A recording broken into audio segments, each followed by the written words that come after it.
order. I'd like to ask that, without objection, item 1 be a consent item, and that we start with item 3 and 4 and combine those two items. Item number 3, Personnel Department report relative to activities undertaken with the LAPD regarding the recruitment and selection of qualified police officer candidates during the period January through June 2012. This matter was also considered by the Public Safety Committee on February 22nd, 2013. Item number 4 is a motion, Labange Cedillo, relative to instructing the LAPD to report with a comprehensive plan outlining how to improve the LAPD's efforts to recruit more individuals as police officers to include military veterans. This matter has also been referred to the Public Safety Committee. And if we could have the department walk us through this item. Good afternoon, John Dunlop with the Personnel Department. What's before you is a semi-annual report that reflects the activities of the Personnel Department and the Police Department regarding recruitment and selection of police officers, and it's for a past period. So what we are currently expecting is that we're going to hire a class later this month on January 27th. And we've been working collaboratively with the police department to recruit and hire. And so that's basically where we are. Now, my understanding is that we've been trying to recruit to around 10,000 officers, and that we're around 100 officers below that. That's correct. What are the challenges that the department's been running into to keep up with their goal of recruitment? I think that the primary challenge has been at the front end of the process with the recruitment. We need to attract about 860 test takers on a monthly basis, and we've only been attracting about 600 to 700 test takers. So I think that's been the primary challenge that we've been facing. Why 860? What's the magic of that number? We need 860. Basically, we have a complex 7-step process, and the candidates enter the process and they fall out at many points throughout it. There's a written test, there's a physical abilities test, there's a department interview, there's the background, there's medical and psych. So we need to have thousands of candidates spread out basically throughout this entire process. And candidates, the process is candidate driven, so they can enter the process and exit for a while. A lot of times candidates are employed elsewhere, so they can schedule different test parts at their convenience. And so we need to have a lot of test takers so we can create or have a class on as needed. And why do you think you're coming up short on the number? I think that we've experienced a number of challenges, not the least of which has been that our recruitment budget is, or I'm sorry, our advertising budget is at only $185,000 for the third year in a row. We had been at one point at $2 million and $1 million, and so we really can't get the word out as effectively as we'd like to attract candidates. In addition to that, we aren't the only game in town anymore. There are other agencies that are currently hiring. I think all of which actually pay more than the LAPD does. Internally in the personnel department, we experienced a reduction of staff of about 30% in 2010, and we've slowly been rebuilding back. So that's been another challenge that we faced. And then last year, we also had to hire firefighters and conduct backgrounds, and so that we weren't given sufficient additional resources to do that. So we had to actually reassign some folks who were working on police backgrounds to work on fire backgrounds. So it's been a challenge that way. I wonder if we could get a rep from LAPD directly to speak to this also. Is there anybody here that's appropriate?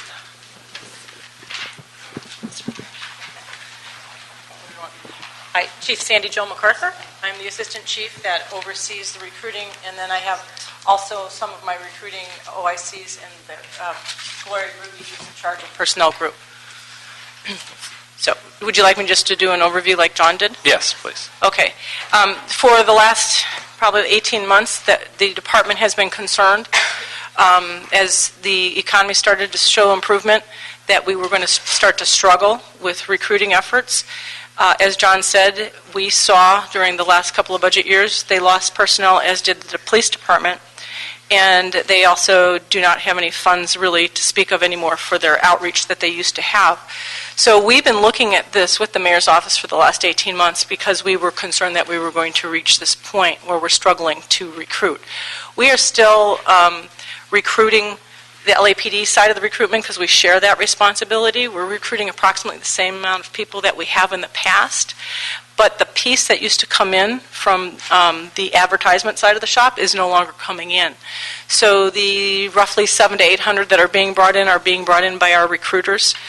What we have been working with personnel over the last probably 12 months is to try to gain a better understanding of why people are falling out of the process, because we haven't had an opportunity to really look at that in a long time to find out if there's things that we can do to help people better prepare to go into the process.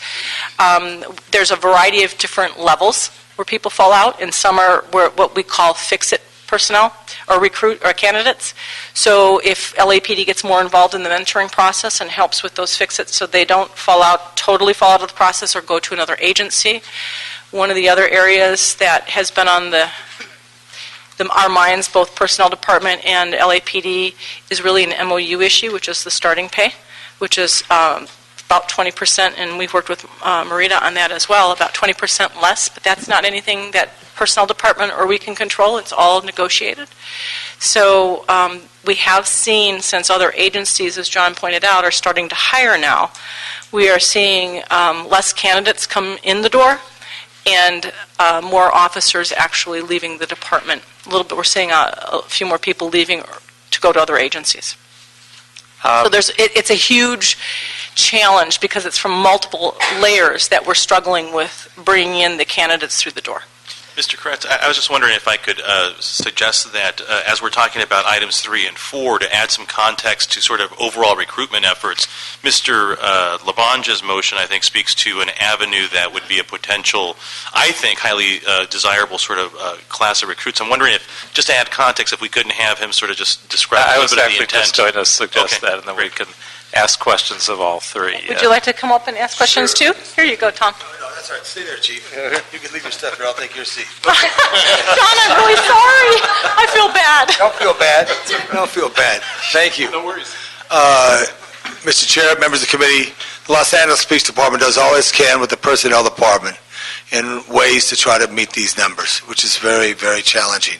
And it's a challenging society. I remember when people joined, to get on the fire department, they joined the police department. And they were a police officer for 2 or 3 years, and then was cross-lateral. This is in the 70s, late 60s. A lot of that took place there. In this time, I just want to talk about collaboration very quickly, whether if we really have a voice. We talk to the mayor and say we partner with the community college districts. We see if in those 9 campuses just in our district alone, is there an avenue that we could get that administrative support to get people to look at us as an opportunity for service and employment. And what we could do dually with that, I believe, is the sheriff's $20,000 or 20% more? 20% more, yeah. 20% more of the sheriff's, okay? And the sheriff's job is a little different than the Los Angeles Police Department, whatever the case may be. But I also wanted to say, too, I went to an Amtrak. Amtrak's hiring 4,000 people. 4,000 people. And many people are peaking in their retirement in other industries. Collaboration and partnerships are very important. You have something you want to add? I was just going to add that the Department of California Corrections contacted us, and they plan to hire 7,000 correctional officers in the next 3 years. So that's another huge candidate group that we'll be competing with. Which is just something that you do, but that's a different job. Right. You know, and you're not, whatever the case may be. There's no badge better than the badge that Sandy Joe has on right now than the Los Angeles Police Department has.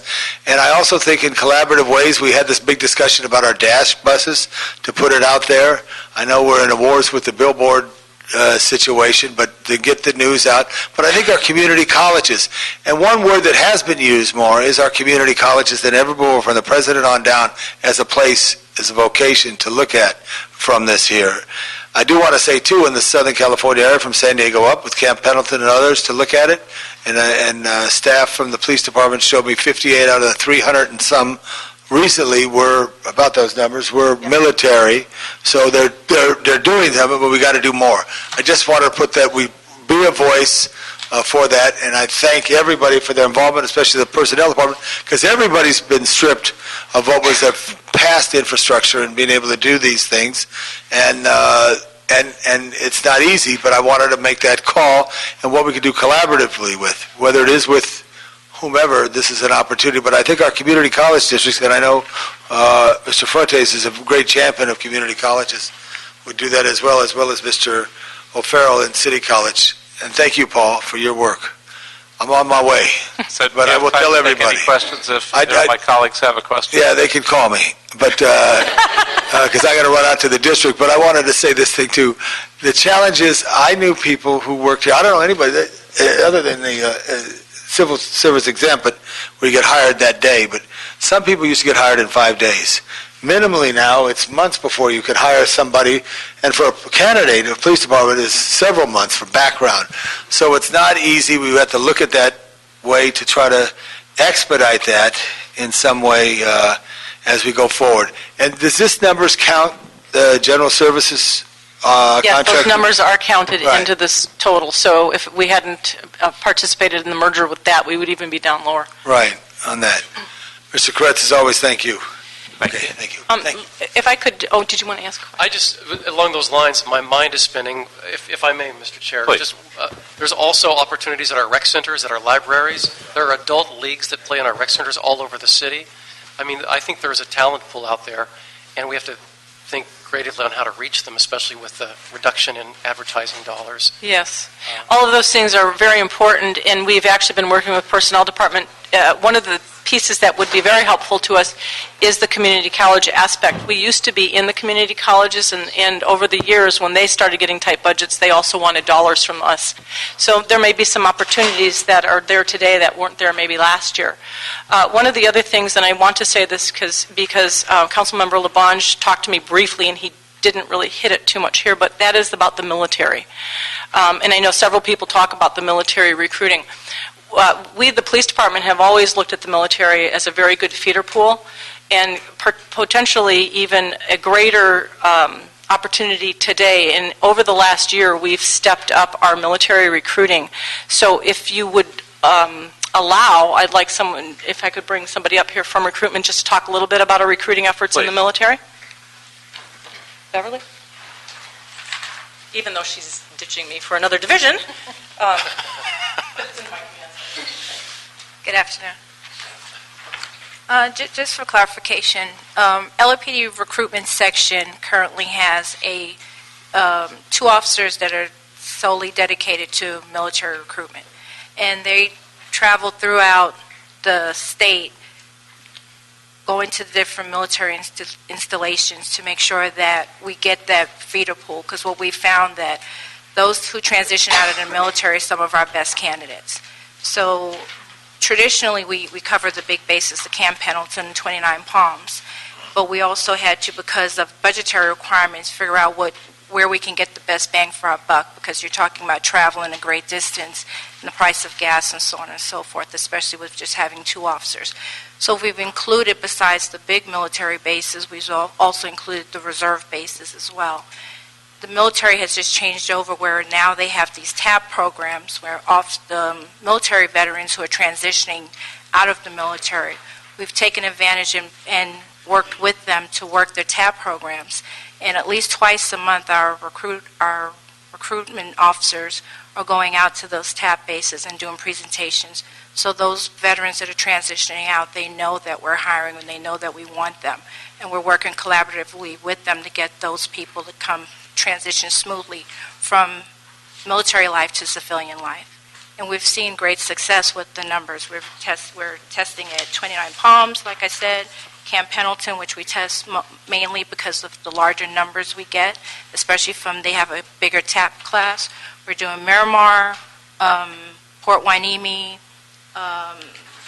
3rd, Angelico, which is another Marine Corps base. We're doing Coast Guard. And 18% of our recruits that we tested in fiscal year 12 and 13, 18% of the recruits in the academy were from the military.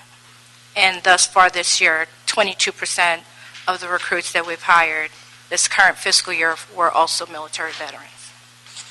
It seems like we've got a lot of unemployed vets still in the city of Los Angeles and surrounding areas.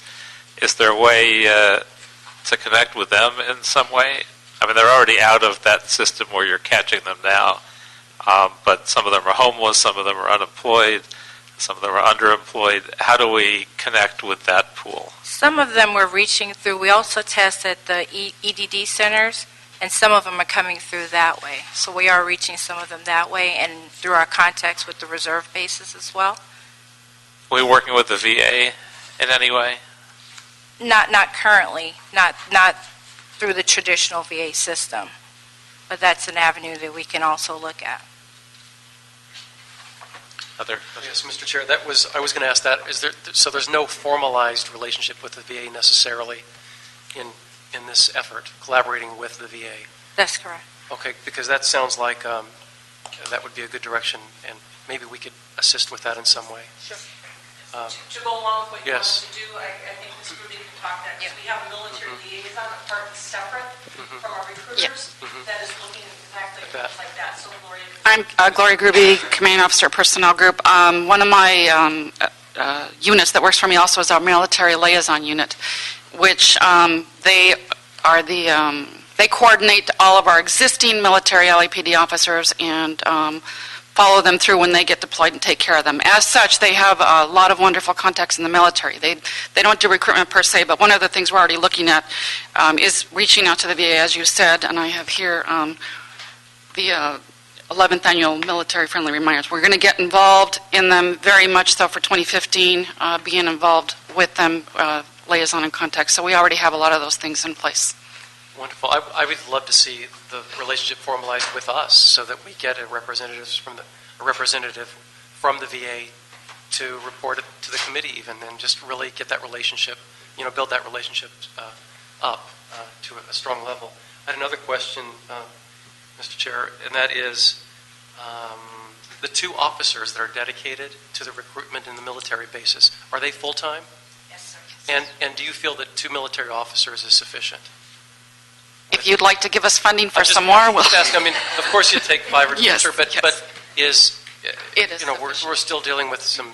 Yes, it is sufficient. Now, they bring people into the process, and then they're handed off, if you will, to other folks in the process who don't have to have military background to process them. Okay, thank you. One other thing that I'd like to speak in terms of military, but also to address one of the issues that Mr. LaBonge also brought up, which is the length it takes to get on the police department. This was a concern to the police department, and we reached out to personnel department, and in the last couple of months we've worked with them. They are doing some expedited processes putting in place. They used to do it years ago. They brought it back, and that'll be a great option for military when they do finally come back to do more of an expedited testing process. It also helps us with some of the colleges when kids are out of the area going to school, when they can come back on leave or take a week off. They're able to do an expedited process. That is just starting up this month, and we are hoping that will help both personnel department and police department. When I say that, I say it collectively. It'll help us make a faster process for individuals. And the help through her shop, which is not just recruitment, which we have is the military liaison. We're looking at places within the military that we can do advertising as well to do outreach to people who may already have left the military, may not be in the reserve, but still get lots of materials from the military. So we're looking at as many things as we can in that arena to draw and bring people in who may be out of work and looking for work. I would have one more suggestion about the military, and as right now as Deb said, our officers travel throughout California. What we wish for would be for funding to target some of the East Coast and Midwest, Fort Dixon and whatever. We don't have the funding to send them out there, so we're targeting the people who are being, released here on the West Coast. Ideally, we would like to do that outreach across the country, but we don't have the funding. Now would be a great time with the bad weather snap. Yes, The rest of yes. the United States. Yes, so ideally, we would, that's, Riley is a big one where a lot come in. right. So that would be one of our on our wish list. Mr. Fuentes? Yeah, so I want to underscore, I think, the need to be able to formalize a relationship with the Veterans Administration. It seems to me that is such a natural place for us to look to potential recruits. So I don't know if it's something that you need us to sort of act on and ask for direction to formalize the relationship with them, or for one of us to call and see if we can maybe even round up our congressional delegation. I know that Congressional Representative Cardenas, is a friend of ours, and it's somebody who could probably help us. And, as much as I'd like to sort of see military, there's a real preference for me to want to see folks from our region serving our communities, and preferably even requiring, I know that we can't, for them to live in the city of Los Angeles, because I think that makes for a really good force. But speak a little bit to we have, I think, you all have a very robust cadet program, and even some educational institutions like Monroe High School, for example, that has a very good cadet program, and ideally, I think, a pipeline to be able to hopefully steer towards a career, with you all. What are the efforts? And looking through the report that was given here, I didn't see anything here that sort of spoke to any of the LAUSD campuses that have this sort of concentration, or the cadet program. How are we addressing? I mean, on the natural, you would think that these young men and women are going to want to sort of apply with you all, but what is sort of the status of those efforts? It's multi-tiered. We have a great cadet program, and we do try to bring people in from our cadet program, and we have had success recruiting from the cadet program. There's an interesting gap between the time they get out of the cadet program and the time they can come and be police officers, 18 to 21, and that is a very dangerous time for young adults to be unemployed. They can get themselves into debt and all sorts of things that can create problems. We identified that probably 3 years ago with a lot of our cadets. We were trying to figure out why we weren't getting more cadets into the feeder pool. So to answer your question, we've been working with the cadet program, and Chief Pasinger has done an amazing job where the cadets will actually, after they're done with high school, he's getting so many of the cadets now the ability to go to junior college or community colleges, and that is helping them stay, and they're getting into admin justice classes.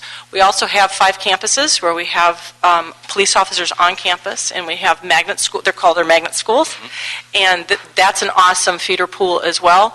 As you are probably aware of, those students also are oftentimes geared not just towards public safety in terms of police officers, but they're also looking at public service. So many times they're looking at jobs like you're doing and things like that. So that is an area. What we're looking at, LAPD, to kind of bridge that gap to help in almost in a mentoring fashion, is we're working very closely to design a reserve program for, they would be non-gun carrying reserve officers from 18 to 21. So they would go through the reserve program. They would get all of the training that everybody else would get in a reserve program, but we would not issue handguns, and they would work divisions, and that would allow us to sort of help them get through that. What we have seen with the folks that live in the city oftentimes struggle with not getting themselves into debt, a situation that would cause for a disqualification when they start coming through the process. So we have started to bridge that gap. We believe this year we'll be able to hold our first reserve class for the 18-year-olds, and we need to do it once they're out of school. So we'll be holding the class most likely this coming summer. So we have looked at those things and trying to address that gap. We had a student worker program which we had to cut several years ago. As you remember, council member, when we were making a lot of cuts, we were no longer able to have the student worker program because of budget cuts. But that was one way where we were able to help the students stay if they're going to school, they could be working part-time for the city. And that program... I'm going to ask you a question at this point. Is it universal that police departments hire at 21, or are there departments that hire at 18? There are some that hire at 18. All of the research shows that most people at 18 aren't really ready to be put in a car with a gun and to go out and to have those types of responsibilities. So we've looked at that, and we're not comfortable bringing it down to 18. I do not believe there's any law enforcement in in California that started 18 for a lot of reasons, but technically, legally, we could do that. It's interesting that we universally start the military at 18, which is not a dissimilar set of There's a skills whole lot and of interesting, yes, but I'll just leave that there.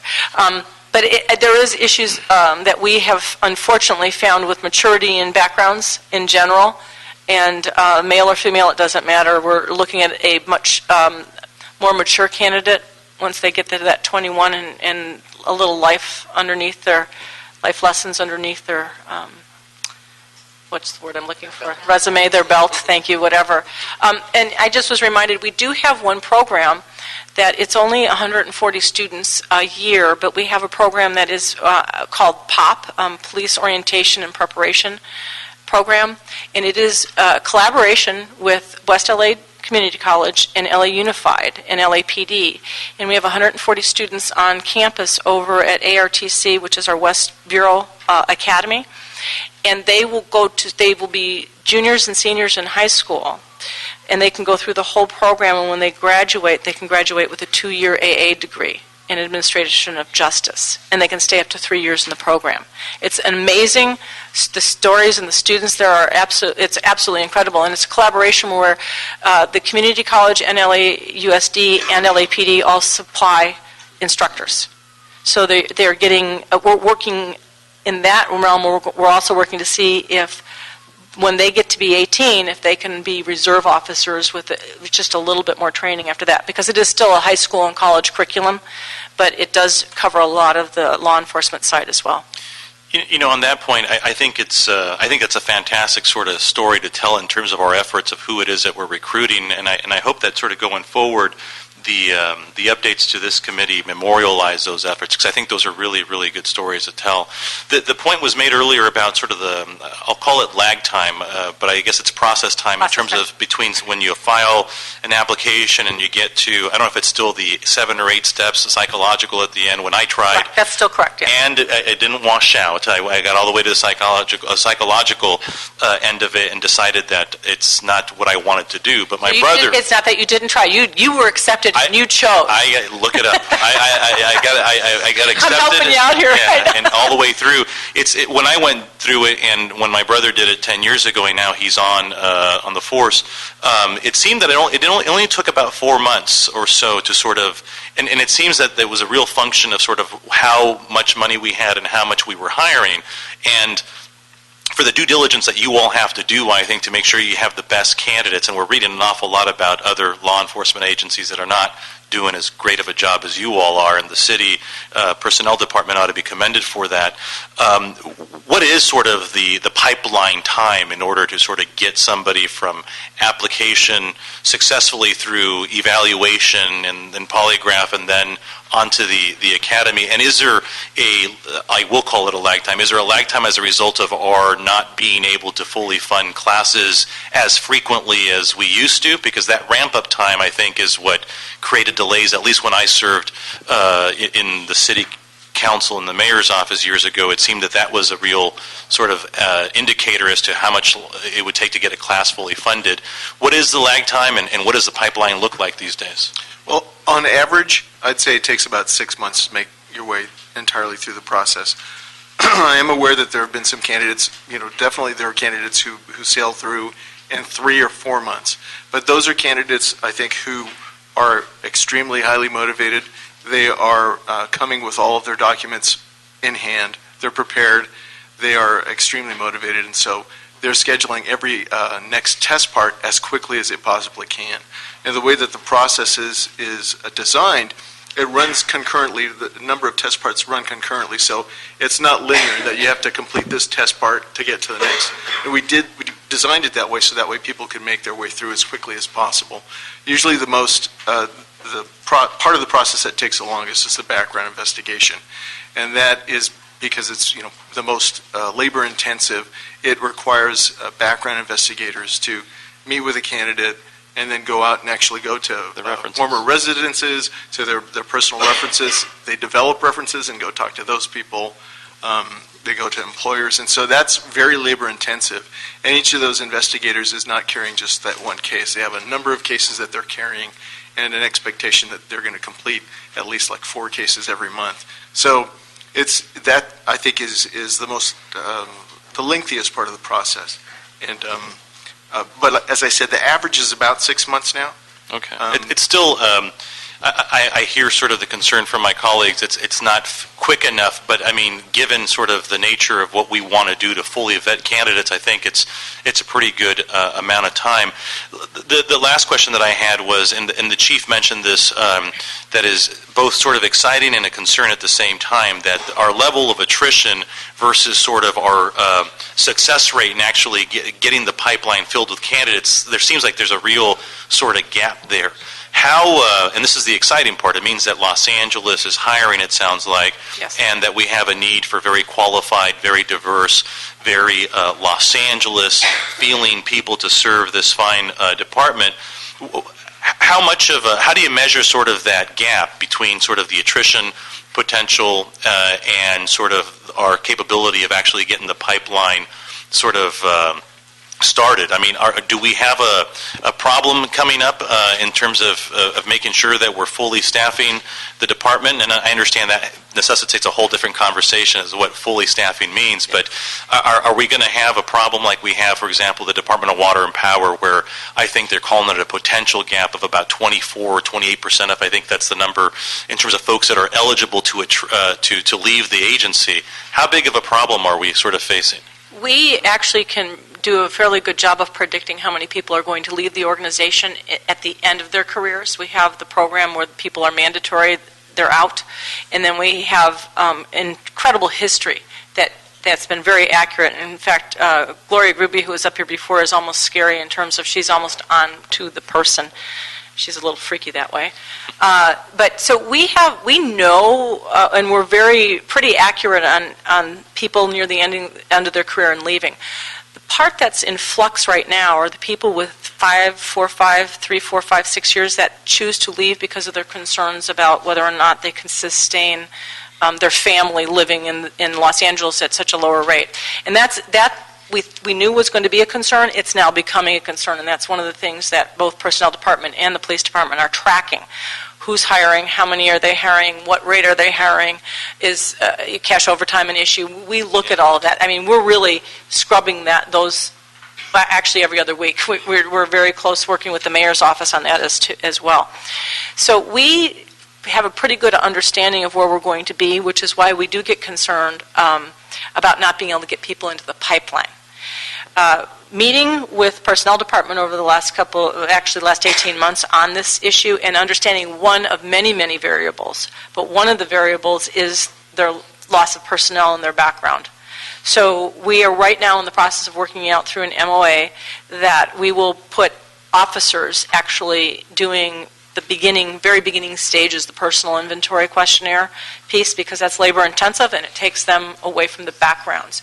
We used to do that as a department, collaboratively with Personnel Department, and so we're looking at going back to that because we know we need to start putting more effort into it somehow, some way. Otherwise, we will start to get to the point where we're not going to be able to make those numbers up. If we can get enough people coming in the pipeline and every other month class is perfect, which is what we've had in the budget the last year and the year before that, and that's worked very well.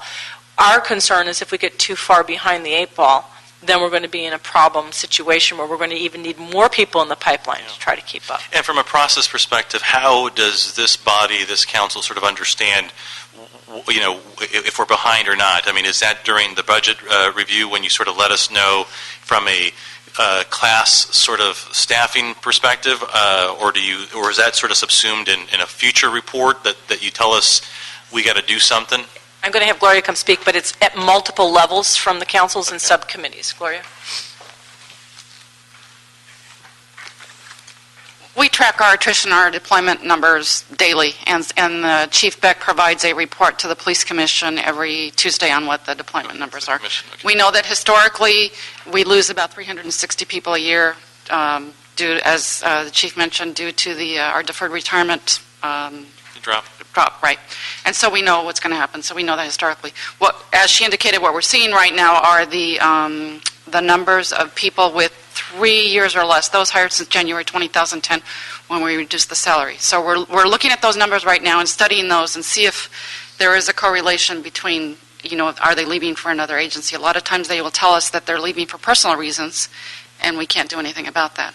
We're in the process of really taking a good hard look at those numbers and seeing where they are. If we can show that they're going to other law enforcement agencies, we will come to you with that information for further discussion.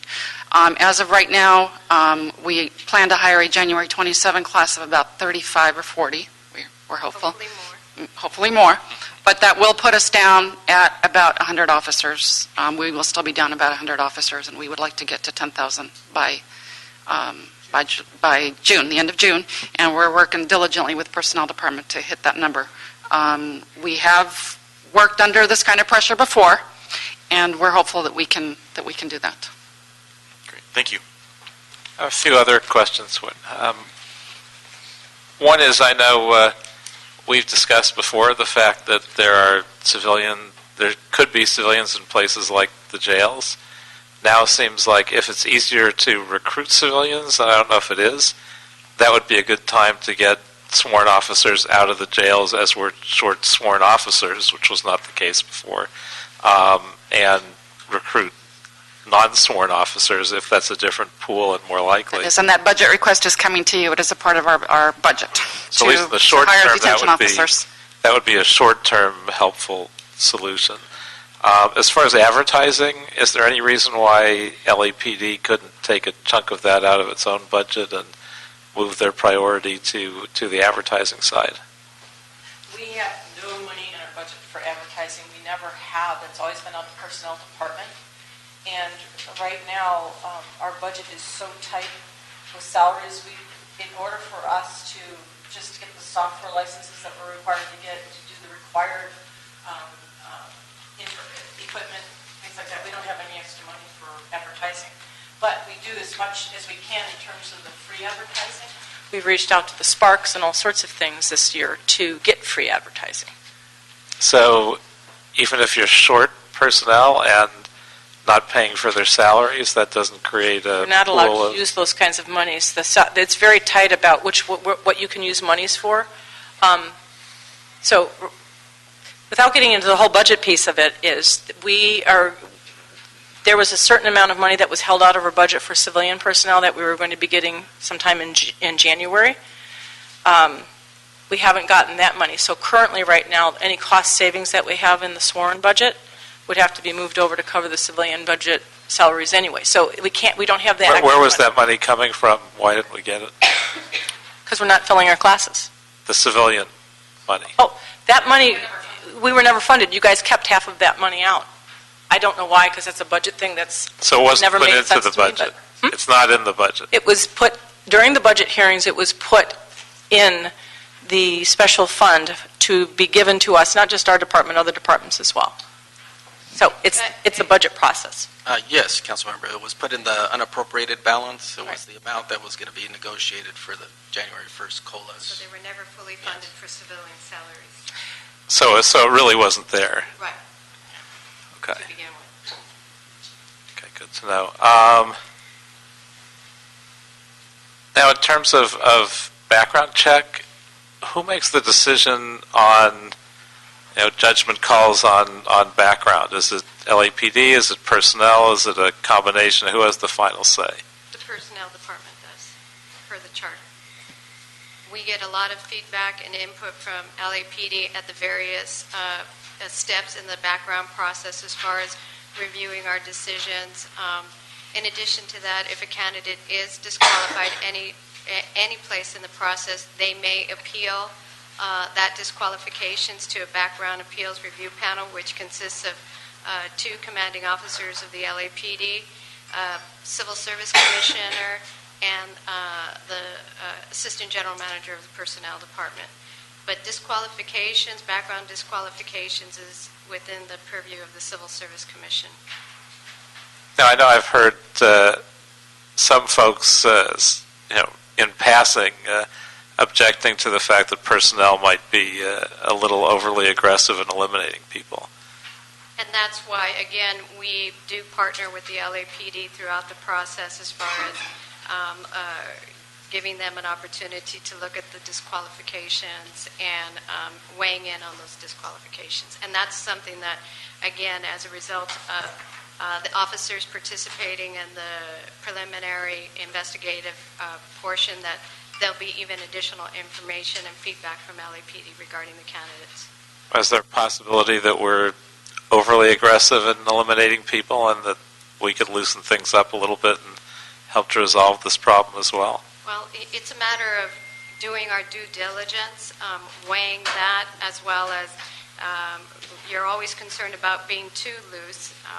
And I think it's important to always look at how we're evaluating candidates because, again, for example, when the economic crisis happened, we had to kind of re-look at our financial standards because you have to look at what's going on within society. And those are some of the things that we've been talking with LAPD. We don't want to loosen up anything to jeopardize our high standards. On the other hand, again, we also need to build classes, but not at the expense of the high standards as well. Right, although I know some people have said they're unnecessarily high standards more than they actually need to be. So that's a mixed bag. I don't know if I you have can any weigh in just a input on little that. bit. Last year, Maggie Whalen was part of the meeting that we all got together. We are going to start digging into the standards, and what we haven't done in a while, but we do periodically, and we do believe we need to look at it again, is ensure that our standards are not too rigid in some areas. Clearly, we're not going to want to bring any felons on the police department.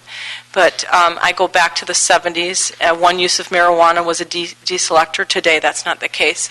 So we are looking at that this year. She's been out of pocket for a variety of reasons and recovering from an injury at work. But when she gets back, we plan on diving into the background specifically to ensure that our standards are high, but they're not restrictively high, and they're not creating a situation where every other agency in the nation would allow somebody in. So we do look at those, and we're going to be looking at them this year as soon as Maggie's back. Very good. All right, well, are there other questions? Just a quick follow-up. First of all, I just want to reiterate and underscore Mr. Fuentes' remark about hiring locally. I think it's very important to cast a wide net. I'm all for it, but I think an emphasis should be to hire here in Los Angeles because our unemployment rate is still so high. So I just wanted to put that out there as well. But for clarification, this reserve program, that vulnerable age between 18 and 21, you mentioned the program, and it's starting up. That is accompanied by pay.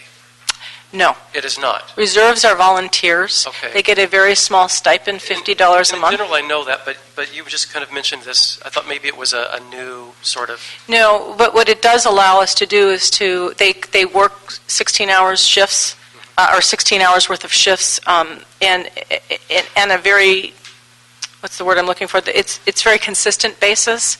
So we can mentor the young group, and each division has a reserve coordinator who touches base and things like that. So that's one way for us to keep them basically under our wing. Right, so the emphasis is this age group. Yes, the emphasis is that age group. Because maybe this is where we could partner with local businesses and corporations who would want to behave altruistically perhaps and help the community, and maybe partner with part-time jobs in conjunction with the reserve program. Yeah, would be I think excellent. there are opportunities there. I do think there's lots of opportunities for us to partner with business communities on that.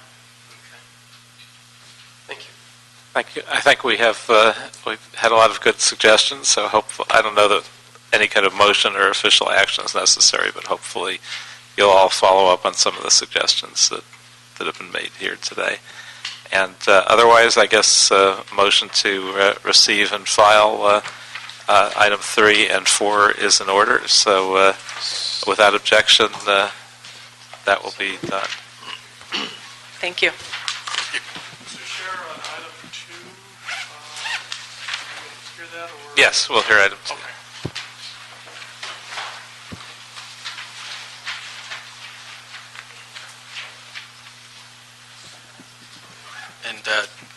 Chair, on this one, the General Services Department had requested that it be a receive and file item since it's the substitute is no longer needed by them. Yeah, I have some questions, so hopefully we can have a representative come up. Good afternoon. My name is Val Meloff, and I'm with the Department of General Services. So obviously this particular substitute authority, I guess, is withdrawn. Are there other substitute authority requests that are pending in the department or in your office? I'm not. There may be one or two others. I'm not entirely sure, but I'd be happy to email you that answer or get back to you.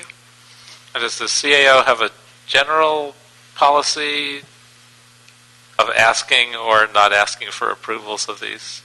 Well, there is a policy. I would defer to the CAO to allow them to answer it, but as I understand it, these requests now have to come to your body for approval on an individualized basis.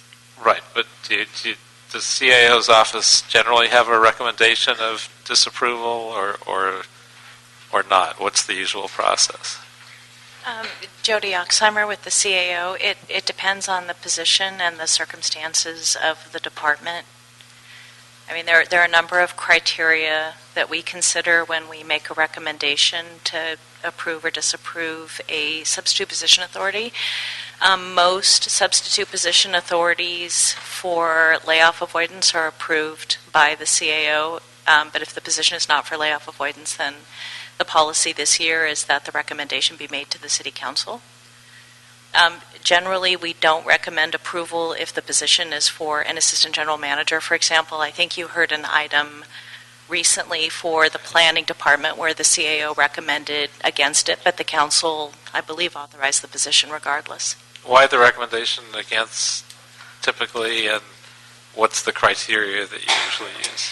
I think that a position at the level of assistant general manager is a pretty high-level position. I think we would expect a department to bring somebody in perhaps on an acting basis or find some other less expensive option to fill the position on an interim basis. I think the position that you considered from the planning department was in anticipation of a retirement of an incumbent, and so there are a number of steps involved in recruiting a replacement. The planning position, as I recall, was for a number of months, was like for 8 or 9 months. I'm not sure what I'm sorry, I don't recall what the actual authority ended up being. I wonder if you could give us a report at our next meeting to clarify this a little bit on the criteria that the CAO's office uses for this kind of substitute authority request. And some information like the number of substitute authorities that have been requested by the department so far this fiscal year, the number forwarded to the council with a recommendation, number of recommendations for or against approval, and the number currently being evaluated in the CAO's office, so we can get just a little more of a handle on this, because I think we still struggle a little bit to get a handle on exactly why recommendations are coming through or not coming through. I think I got about half of those. Do you have them, or can I get them from your staff? Yeah, we'll give it to us. Thank you. I actually have a follow-up question to that. All substitute authorities that are considered by you all, if whether they're, actually I take it back, do all substitute authorities requested by departments, they have to, in order for them to go through, they have to be approved by this committee, is that right? Not if they're for layoff avoidance, but a substitute authority is essentially an unfunded position. So I think part of the concern is that when you're looking at an assistant general manager position, you're talking about maybe $12,000 a month. So that I think that's part of the concern when you have a very high-level position, that then you're filling 2 positions at that level, and the substitute doesn't have funding associated with it. And I just totally blanked on the question you just asked. I'm so sorry. The question was, I mean, ultimately, it can't be enacted unless this body, the council, approves of the authority. If it's not for layoff avoidance, that's correct. And irrespective of the fact that a department may have sort of the budget capability, but they still don't have the ability to fill. Right. Employ the person Right. without approval Okay. and authority.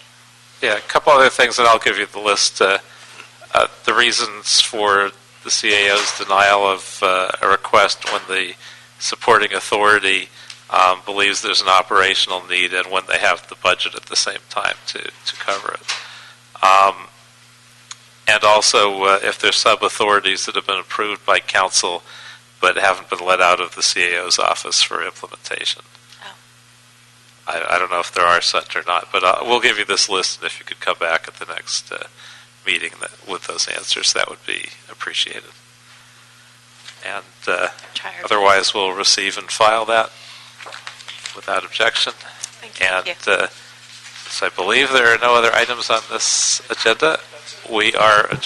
Can I just ask one quick clarification question before you adjourn? No, we are not adjourned yet. Sorry. Item number 1, I just want to ask that the report that you approve on consent is the CAO recommendation.